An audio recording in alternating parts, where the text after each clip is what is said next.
Olá, estamos dando início nesse momento à leitura da lição de número 6, triunfando sobre as forças do mal. Vamos orar. Senhor Deus, te agradecemos pela oportunidade de estarmos lendo, Senhor, mais essa lição, que o Teu Espírito, Senhor, fale aos nossos corações.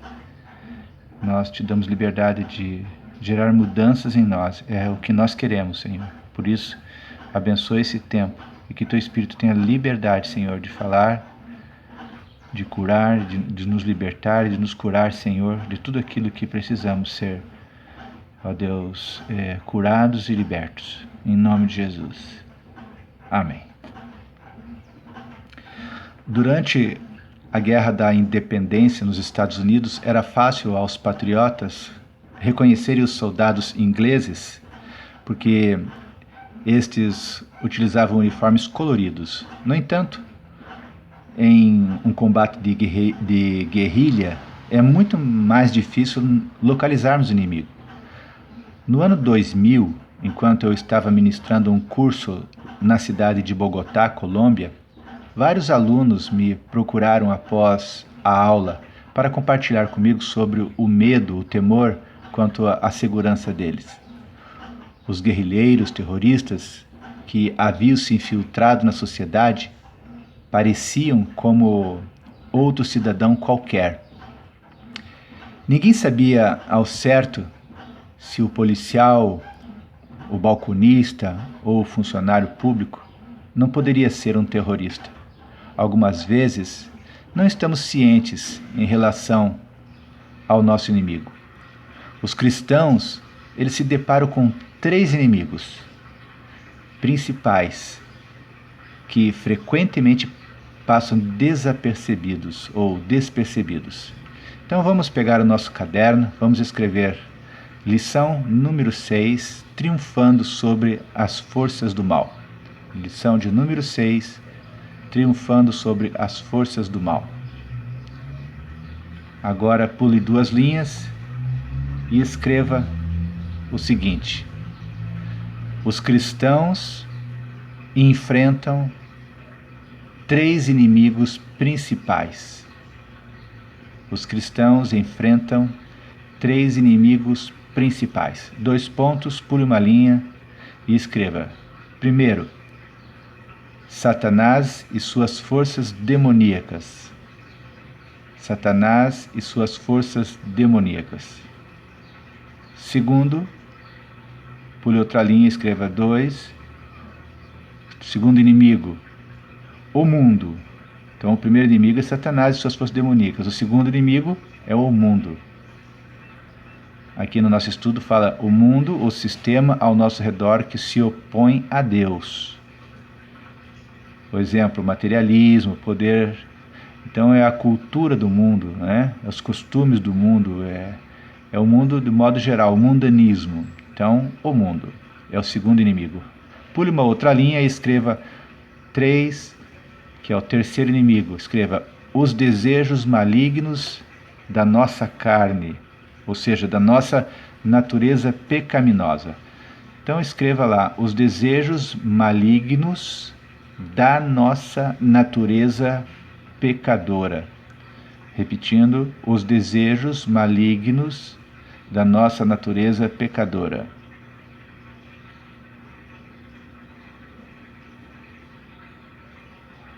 Entre parênteses, pode escrever o velho homem. Muito bem. Na medida que você clamar pelo poder de Cristo sobre esses 3 invasores, você viverá uma vida de vitória. Então, vamos ver se a gente decorou. Satanás, o mundo e os desejos malignos da nossa carne. Pode fechar os seus olhos e tenta repetir. Satanás, o mundo e os desejos malignos da nossa natureza. Tentou repetir? Vamos lá? Muito bem. Pule 2 linhas e escreva o outro título no seu caderno: Satanás e os seus demônios. Vamos entender um pouco essa situação. Você não precisa temer Satanás. Tem muitas pessoas que estão apavorados, né, Na verdade, não haveria razão, não há razão para temermos, no sentido de que Satanás tem todo o domínio sobre nós. Não, Satanás já foi vencido. Então vamos lá. Jesus derrotou Satanás lá na cruz. Ele é um inimigo derrotado. Em 1 João capítulo 4, versículo 4, nós lemos isso. Filhinhos, vocês são de Deus e os venceram, porque aquele que está em vocês é maior do que aquele que está no mundo. João diz aqui que o Deus que está em você é muito maior do que o inimigo que está no mundo. Então você não precisa temer a Satanás, por causa do que você é em Jesus, e porque o Espírito de Deus habita em você. Então vamos recordar, retornando, pule 2 linhas, escreveu lá, Satanás e seus demônios. Na linha de baixo você vai escrever assim: eu não preciso temer a Satanás. Pule uma outra linha e escreva 1 João 4,4 e, por favor, copie o texto. Filhinhos, vocês são de Deus e os venceram, ou seja, vencemos os falsos profetas, porque aquele que está em vocês é maior do que o que está no mundo. Copie esse versículo para o teu caderno para você reler mais uma vez. Então esse versículo está, só para recordarmos, está dizendo que Jesus que está em nós, porque convidamos já Jesus, você já convidou Jesus para estar no seu coração, fazer parte da sua vida, ser o Senhor da sua vida. Então é preciso que você entenda, que você creia que não há uma luta entre Cristo e Satanás. Não existe essa luta. Existe a luta entre Satanás e você e Satanás, mas entre Cristo e Satanás essa luta não existe, porque Satanás já foi derrotado e foi já condenado, o destino dele já está selado. Se Cristo habita em nós, e se Cristo habita em você, se você convidou Jesus Cristo para ser o Senhor da tua vida, então esse Cristo que habita em você é Deus vivo que habita em você, e Satanás não tem chance alguma contra ele. Então maior é o que está em nós, que é Jesus Cristo, do que o que está nesse mundo, que é Satanás. Você precisa ter isso em mente. Satanás quer desvirtuar essa ideia, esse conceito. E às vezes a gente vê muitos cristãos aí com medo de Satanás. Não há razão para termos medo, se Cristo é o Senhor das nossas vidas. Vamos seguir em frente a leitura? Tendo dito isso, você também precisa compreender que está participando de uma batalha espiritual e que Satanás está vivo e ele quer confundir e ele quer destruir o povo de Deus. O fato de eu dizer para você que você não precisa ter medo não significa que nós não estamos travando uma batalha contra Satanás. Mesmo que ele já perdeu essa batalha para Jesus Cristo, ele ainda está tentando vencer essa batalha contra a gente. Então nós precisamos entender que existe sim essa batalha, precisamos sim vigiar, mas que Cristo que habita em nós já venceu, então temos todos os recursos para vencer. Então vamos em frente. Efésios, pule 2 linhas, escreva Efésios capítulo 6, versículo 11 e versículo 12. Depois você copia o texto do lado aí, tá bem? A parte escrita, vai na Bíblia, acha Efésios 6, 11 e 12 e copia para o seu caderno. Pode até aproveitar para fazer o teu devocional hoje, no teu caderno diário, seu devocional diário, onde você pega e escreve ali no teu diário espiritual. Você pode até usar esse texto. Leia esse texto, que diz assim: vistam toda a armadura de Deus para poderem ficar firmes contra as ciladas do diabo, pois a nossa luta não é contra seres humanos, mas contra os poderes e as autoridades, contra os dominadores deste mundo de trevas, contra as forças espirituais do mal nas regiões celestiais. Vamos repetir: vistam toda a armadura de Deus para poderem ficar firmes contra as ciladas do diabo, pois a nossa luta não é contra seres humanos, mas contra os poderes e autoridades, contra os dominadores deste mundo de trevas, contra as forças espirituais do mal nas regiões celestiais. Então, você pode fazer uso desse versículo e depois que escrever, pode meditar nele, ouvir o que Deus quer falar ao teu coração, e você pode responder 3 perguntas. Toda vez que você escrever um versículo na Bíblia, no seu caderno, ou ler na Bíblia, não importa, sempre faça 3 perguntas, né? Primeira pergunta: o que Deus está falando ao meu coração através desse texto bíblico? Escreva ali um parágrafo no máximo. Segunda pergunta: o que eu preciso fazer para responder a Deus? Ou seja, que mudanças Deus quer gerar em mim, né? A primeira pergunta é o que Deus está falando. A segunda pergunta, então, qual é a minha resposta para Deus no sentido de mudança? O que eu preciso? Por exemplo, se Deus está dizendo, você precisa parar de mentir porque o Satanás é o pai da mentira, então ele te revela isso, Deus fala isso para você. Agora, qual é o teu posicionamento quanto a isso? Então a segunda pergunta é: o que isso vai mudar na tua vida? Que mudanças você está aberto a fazer, deseja fazer? Então é a segunda pergunta. Então você vai dizer, por exemplo, eu vou me arrepender dos meus pecados, eu vou me disciplinar para não pecar mais, para não mentir mais, né? Então vou me arrepender das minhas mentiras e vou parar de mentir, porque eu quero mudar, eu quero me converter nessa área. Então, primeira pergunta, então, sempre é o que Deus está falando. Segunda, o que eu vou fazer com isso que Deus está falando. Ok? Então faz aí umas 2, 3 linhas de resposta para a segunda pergunta. E aí vem o terceiro ponto, sempre.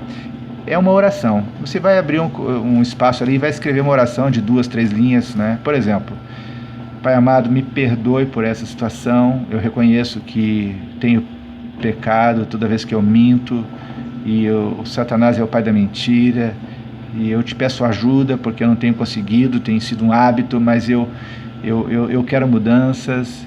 Então, por favor, me ajuda. Eu oro no nome de Jesus. Pronto, fizeste essa oração. Então, primeiro ponto, Deus te falou algo através desse texto. Segundo, você responde para Deus qual é o teu posicionamento, né? O que você acha que precisa fazer, e aí você escreve uma oração, tá bom? O segundo ponto para o terceiro, eles são meio parecidos, porque o segundo você escreve o que acha que precisa fazer. Eu preciso parar de mentir. Qual a diferença desse segundo para o terceiro ponto? No terceiro ponto você conversa com Deus. O segundo ponto é o que você acha que precisa fazer. O terceiro é a tua confissão, é a tua oração. Então sempre faça isso quando você tiver aqui um texto bíblico, for escrever no seu caderno. Então faça uso desses textos bíblicos para a tua devocional diária. O que é devocional diária? É ler todo dia, ter um tempo de 15 minutos pelo menos diante do Senhor. Então você vai ler isso aqui, você vai escrever, vai ouvir Deus, vai falar com Deus, vai responder. Isso aqui é a tua devocional. Então você está fazendo uso da própria lição para te aproximar de Deus, porque a lição te ajuda a ler a palavra e ao mesmo tempo te ajuda a refletir, a meditar e a buscar a Deus, tá certo? Vamos em frente. Está escrito aqui no outro parágrafo: referindo-se a Satanás, Jesus disse, lá em João 10:10, o ladrão vem apenas para roubar, para matar e para destruir. Eu vim para que tenham vida e a tenham plenamente. João 10:10. Então copia esse versículo no teu caderno, e o texto também, não somente a referência, mas o texto. O ladrão vem para roubar, matar e destruir, e eu vim para que tenham vida e tenham plenamente. Então, depois que você copiar, vamos fazer o teste mais uma vez. Faz os 3 pontos no seu caderno, né? Escreva lá, o que Deus está falando para mim através da palavra dele. Então você vai escrever: Deus está falando isso, isso, isso. Não é... Veja bem, não estou dizendo aqui com isso, preste bem atenção, não estou dizendo que você deve escrever aí o que você, com as tuas palavras, escrever o versículo com as tuas palavras. Não é dizer o que você está entendendo do versículo, não, é dizer o que Deus está falando, porque esse versículo, Deus pode falar de forma diferente para cada pessoa. É o mesmo texto, e se tiver 30 pessoas do teu lado aí, Deus vai falar de forma diferente para cada um. Então, esse algo que Deus está falando através do versículo não é uma explicação do versículo, é algo que Ele está falando só para ti nesse momento. Então você vai ouvir Deus, entendeu? Essa que é a questão. E aí você vai dizer para o segundo ponto, você vai dizer para Deus então qual é a tua reação diante disso. O que você está entendendo que Deus, o que você vai mudar? né? Então Deus está me falando isso, eu vou fazer agora, responder para Deus, eu sinto que eu preciso mudar nisso, né? Já que Deus me falou, qual é a mudança que vai gerar em mim? A mudança que precisa acontecer é essa, e aí sim a tua oração, Senhor, né? E aí você abre o coração diante do Senhor, amém? Muito bem, nós já passamos por 15 minutos, nós vamos encerrar esse vídeo. A minha sugestão é que você, pelo menos um vídeo por dia, não deixe para fazer tudo isso uma vez só por semana, todos os vídeos, a lição inteira uma vez por semana, não, você não vai conseguir. Faça uma vez um vídeo por cada dia, que aí vai ser algo bem mais produtivo. Ou então, se quiser fazer 2 vídeos, faça um, por exemplo, de manhã cedo e um outro vídeo à noite, porque os vídeos normalmente são de 15, 20 minutinhos, é o teu tempo com Deus, tá bom?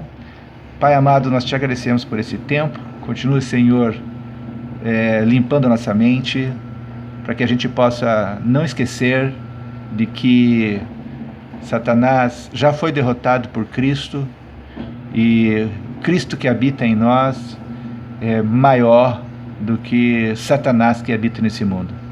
Então nós temos uma bênção maravilhosa de que Satanás não terá poder sobre nós se nós estivermos seguindo as orientações de Deus, se seguirmos o que Jesus está nos dizendo. Se Jesus estiver à frente da gente, então ele não terá poder. Pai, tua palavra tem nos dito, na lição passada aprendemos, que há sempre em toda batalha uma válvula de escape. Ó Deus, ajuda-nos no meio da pressão, descobrirmos qual é essa válvula de escape que tu já estás providenciando, a salvação, o livramento que tu já estás providenciando para nós. Ajuda-nos, Senhor, a vermos com os olhos espirituais, tira as vendas dos nossos olhos, tira o medo, o receio, Senhor, que muitas vezes vem contra nós. Sabemos que Satanás é mentiroso, que ele mente, Senhor, e que maior é o poder de Deus sobre nós, que já derrotou Satanás. Satanás já está derrotado, e que, Senhor, possamos caminhar convictos disso e agirmos, Senhor, diariamente com essa convicção. É a oração que te fazemos no nome de Jesus. Amém.